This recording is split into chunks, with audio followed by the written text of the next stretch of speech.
કહેવાય છે કે પાપ ગમે તેટલું છુપાવી રાખવું એક દિવસ તો છાપરે ચડીને પોકારતું જ હોય છે। એવો જ એક કાળજુ કંપાવનારો કિસ્સો પાટણ જિલ્લાના ગોવાના ગામે બન્યો। અનૈતિક સંબંધમાં આડે આવતી પત્નીનું કાંટો કાઢવા માટે પતિએ પોતાના મિત્રની સાથે મળીને પત્નીને જીવતી જ નર્મદા કેનાલમાં ફેંકી દીધી। પણ કહેવાય છે ને કે કુદરતના ચોપડે બધો જ હિસાબ થતો હોય છે। બસ અસલ એ જ પ્રકારે પત્નીની હત્યા કર્યા બાદ પતિએ શાળા પાસે ગુનાની કબૂલાત કરી અને સમગ્ર મામલો સામે આવ્યો।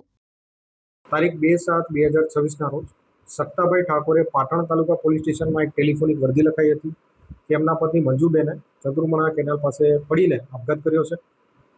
આ ટેલિફોનિક વર્દીના આધારે પોલીસે અલગ અલગ ટીમો બનાવીને એની બોડીને શોધવા માટે શોધખોળ કરી હતી।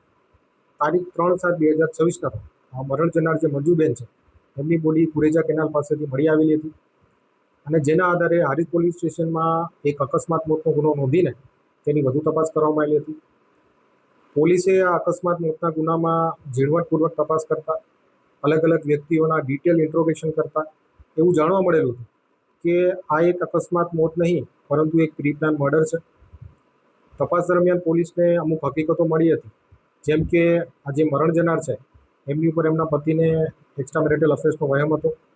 તપાસ દરમિયાન એવું પણ જાણવા મળેલ છે મરણ જનારના પતિ એટલે કે સત્તાભાઈ ઠાકોર સરેલ ગામના એક રેખાબેન જોડે પ્રેમ સંબંધ ધરાવતા હતા અને આવા કારણોસર એમના પતિએ એમની પત્નીને મારવાનું એક કાવતરું ઘડ્યું હતું।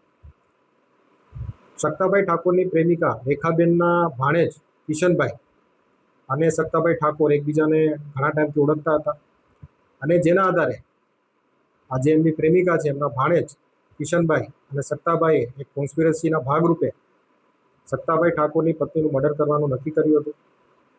કોન્સ્પિરસીના પ્રી પ્લાન ભાગરૂપે જ્યારે સત્તાભાઈ એમની પત્ની સાથે પાટણથી પરત આવી રહ્યા હતા ત્યારે ચંદ્રુમણા કેનાલ પાસે કિશનભાઈ પહેલેથી જ હાજર હતા અને એમને રોક્યા હતા। કિશનભાઈએ સત્તાભાઈને રોકતા ઇકો ગાડીમાંથી બંને પતિ પત્ની બહાર આવ્યા હતા અને અચાનક જ કિશનભાઈએ મંજુબેનને કેનાલમાં ધક્કો મારી દીધો હતો અને ત્યારબાદ કિશનભાઈ ત્યાંથી નીકળી ગયા હતા।